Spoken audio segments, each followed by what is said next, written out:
اے میرے نوجوان بھائیوں، میں تمہیں اللہ تعالی سے ڈرتے رہنے کی نصیحت کرتا ہوں، تاکید کرتا ہوں، اور میں تمہیں اسی طرح 5 وقتہ نماز پڑھنے کی تاکید کرتا ہوں۔ نمازوں کی پابندی ہونی چاہیے اور باجماعت پڑھنے کی تاکید کرتا ہوں، اور اسی طرح مسجدوں میں نمازیں ادا کرنے کی نصیحت کرتا ہوں۔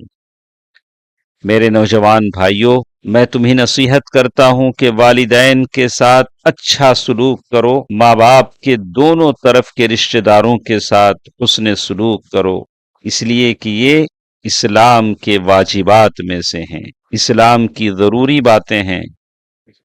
میں تمہیں تاکید کرتا ہوں کہ اپنے بھائیوں کے ساتھ، پڑوسیوں کے ساتھ حسن سلوک کرو۔ میں تمہیں ہر معاملے میں صدق و صفا کی تاکید کرتا ہوں اور اچھے اخلاق اپنانے کی تاکید کرتا ہوں۔